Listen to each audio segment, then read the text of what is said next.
those who continue to perpetrate hate and violence in his name. And they said it decidedly that it was done in his name in support of his efforts to, quote, make America great again. I think it's unacceptable. There were Republican leaders across the board who spoke out and named this violence, and he could not. And why do you think he didn't? Well, I think he views those people as part of his base. They stood out and said that they supported him and that they were doing this in his name. And what an American president should do is stiff-arm them and say, I don't care whether they say that they support me, I don't support them and what they stand for. And this president of the United States failed to do that, and he failed the American people. Speaker Gingrich. First of all, I do think the president should speak out more clearly, and I suspect today or tomorrow he will. I do think if you're fair to him, the statement itself is pretty strong and pretty direct about condemning the violence, condemning bigotry.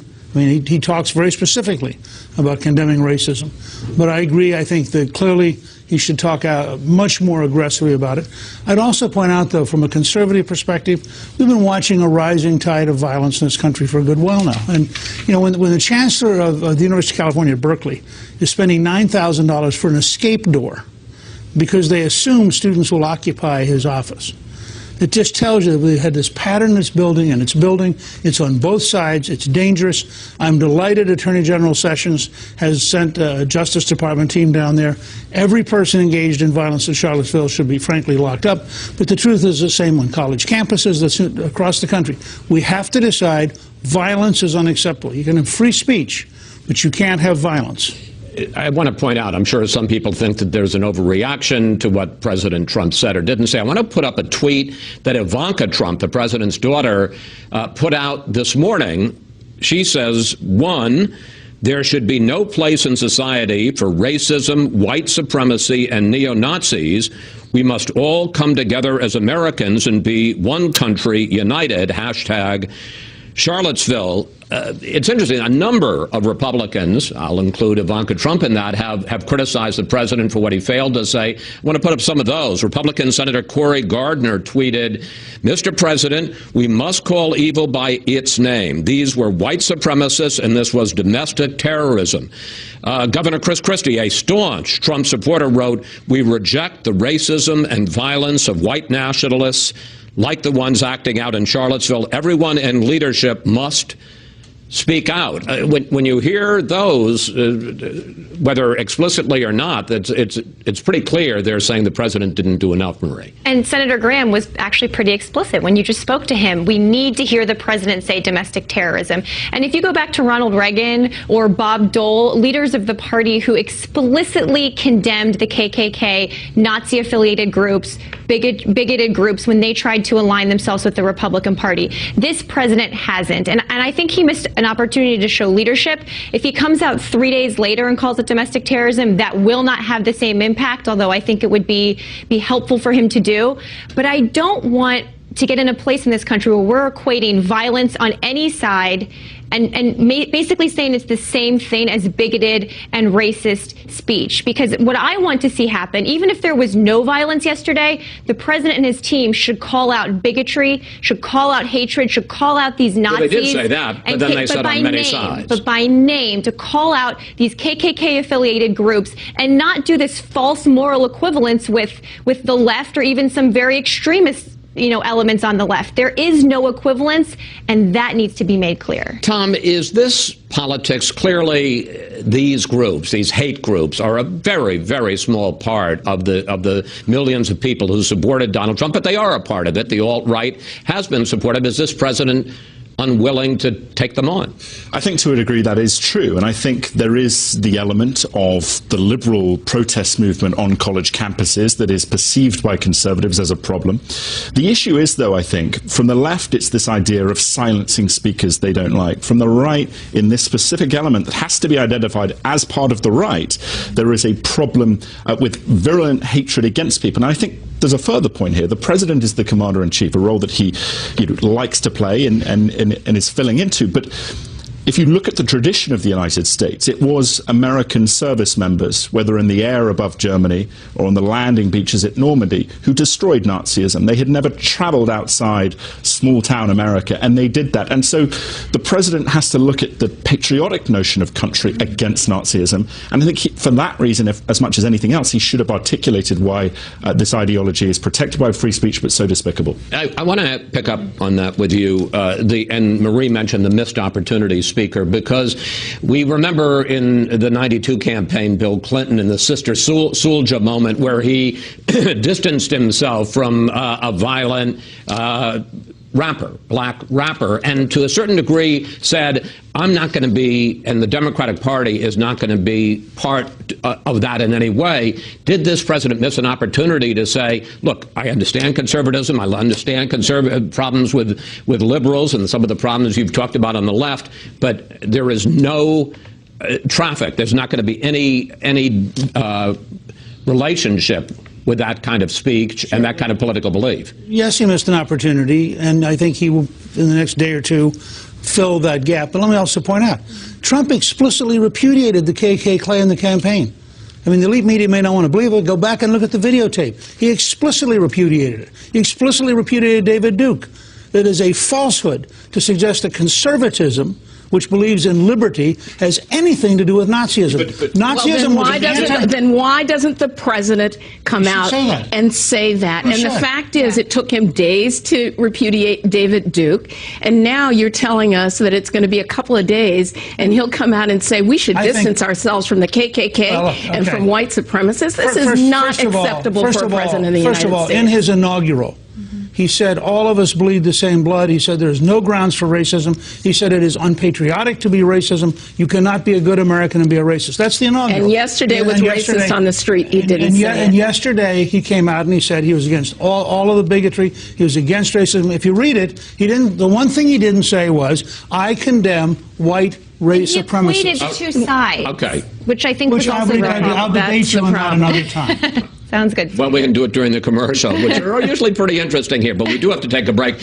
When we come back, we got to get to other big stories. The panel's take on where we stand with North Korea and President Trump's surprise statement he's considering military options in Venezuela. We've been doing this in our country for a long time, for many years.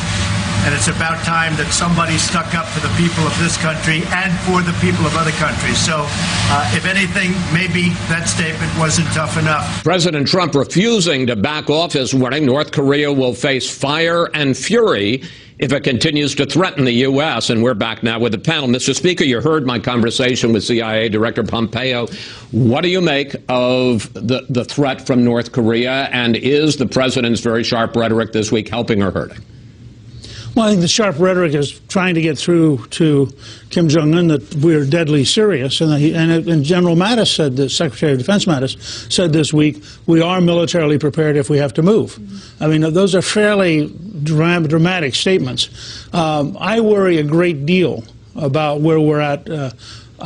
We've had 23 years since Clinton first announced that we had a deal. Okay, and in 23 years, the North Korean model's been to nod yes and keep building nuclear weapons, nod yes and keep building ballistic missiles. And I don't think people yet, even in the administration, have fully appreciated how hard this is going to be. I'm in the process of doing a series of papers. I did one yesterday at Gingrich Productions and Fox News, just looking at one nuclear event in one city. Because I think we've gotten numb to how really bad this will be. And I think that we have to take seriously, if we can push him hard. We pushed the Japanese hard in 1941. They decided to go to war. When we cut off their supply of petroleum, their answer was Pearl Harbor. And I think we need to understand, yes, maybe we can really squeeze him. Then he has two options, cave or fight. We have no proof today that he would necessarily cave. And I think we have to see this as an extraordinarily dangerous moment in history. And I would like to see a lot more intense effort on defensive preparations on our side to make sure that we minimize any chance of a single weapon reaching the United States. Meaning anti-ballistic missiles. Much more anti-ballistic missiles, much more civil defense preparation. Understanding this is one bomb in one city would be the most horrendous event in American history. And you think we need to prepare for that? Yes, sir, absolutely, 100%. On that happy note, Congresswoman Edwards, I know a lot of Democrats are upset with the president's rhetoric this week and challenging Kim Jong-un, sometimes in personal terms. On the other hand, as I've discussed earlier, you've had 3 presidents, 2 Democrats, 1 Republican. They've tried almost everything else, enlisting regional neighbors, the 6-party talks, sending a Secretary of State over to Pyongyang, sanctions, all kinds of things. And we're closer to a nuclear-armed, ICBM-armed Pyongyang than ever before. So what's wrong with this? Well, I mean, I've been very disturbed by the rhetoric as well, but I do think that we're at a moment where we may begin to think in terms of containment and deterrence, unlike we've thought before. And I have to tell you, I mean, giving a warning to Guam, to, Guamanians to, go and run inside and hide is not an answer to a response for nuclear attack. And, it is clear that we haven't changed our defensive posture in the region and on the peninsula, but it's always at a high posture because of the nature of the threat from North Korea. And I think it's important for us to try to at least allow, I mean, the new sanctions haven't even been in place for the better part of a week yet. I think the response from China was a helpful one to send to the North Koreans, that they can't expect help from the Chinese when they act offensively. But we're in a very dangerous moment. I want to turn to another surprising moment, and that was the president's comments this week. I've discussed it with CIA Director Pompeo and with Senator Graham, Tom, and that is the president volunteering, raising out of the blue the idea of a military option dealing with the Maduro regime in Venezuela. You heard Pompeo say absolutely makes sense, talks about Castro, talks about Hezbollah, other extremist groups there. And you heard Lindsey Graham say it doesn't make any sense at all. In policy terms, it doesn't make any sense at all. I suspect what the president is doing there is that he asked in the national security briefing, do we have a plan for Venezuela?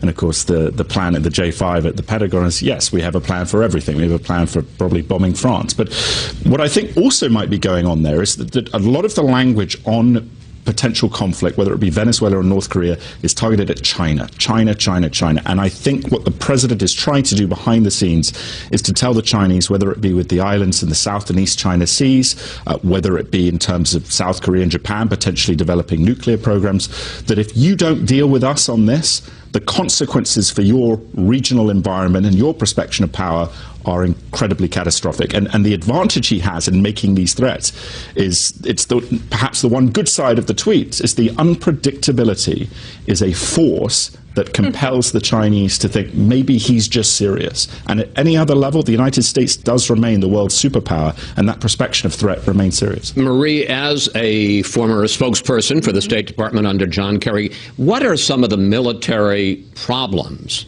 and the diplomatic problems with us getting involved with a military option, as the president put it, in Venezuela? Well, I think there's almost zero chance we will get involved militarily in Venezuela. It makes no sense, and the Department of Defense actually this week had to come out and basically say that.